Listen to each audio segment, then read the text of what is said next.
let's have a little chat, shall we? This year, 2025, has been a nightmare for the UX industry. I'm going to say it. It has been hell on earth. Just by doing a quick search on LinkedIn, you see how many UX designers are looking for roles right now.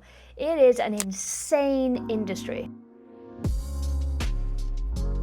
I'd say roughly about 5 years ago, back in 2020, UX was booming and it was something that everyone wanted to get into. There was boot camps flying up everywhere and it was super exciting to see this industry finally booming and companies understand UX and wanting to take UX seriously. We're going to be talking about just the UX industry in general and my personal experiences of 2025. I've worked in the UX industry for about 8 years of pure UX design. Before that, I was a graphic designer, but I've always worked within web design. I didn't understand at that time what UX was. It was pretty much create a website, ship it out, and Bob's your uncle. It was all done. But the more the industry grew, the more we understand as creatives that there's meaning behind what we do. There are certain decisions around what we do. And that intrigued me, and that's what pulled me into the UX industry.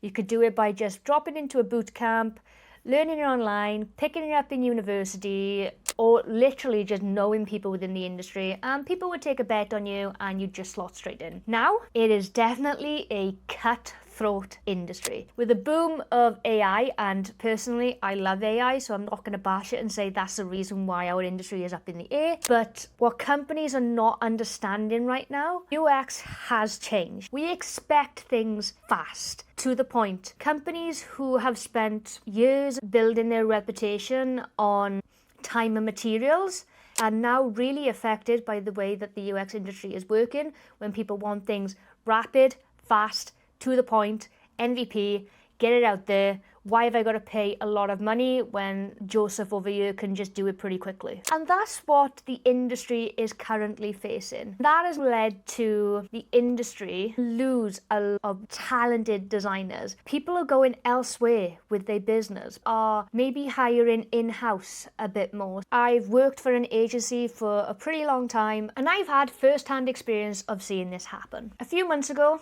I was affected by what's going on in the industry and I hit redundancy. That gave me the push to know what I want to do next and how I can change working within this industry within the future. So here's a guide of how we were going to do this. One is to obviously embrace AI. Now, there's a lot you can do with AI and it's going to speed up your design process, whether that's jumping into Lovable or Figma Make and just testing your concepts quickly. Gone are the days where you'd have to sit in Figma and build page by page to get your idea across. Nope, learn a few prompts, chuck it into Figma Make, chuck it into Lovable, and get a really quick prototype out there straight away that you can test with users. Because that's the one thing that people are missing is user engagement and to test. Gone are the days where we would spend so much time being pixel perfect. We don't need it anymore. We have AI that can do that for us. We need to know how to interact with humans. We need to know how humans think, how humans interact with technology, how humans perceive technology, and how we can make that experience better for those people. That is where UX is going this year and probably going to be going on that way for the next, 10 to 15 years. The way that we do UX right now is changing. So if you're stuck in the old ways of building websites, that's it.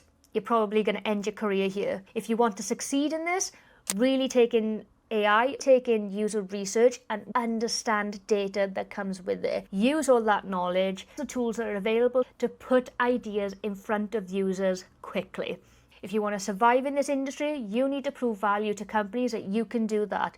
That's how you stand out against the others when you're applying for roles. I've experienced what this industry is like right now for applying to roles.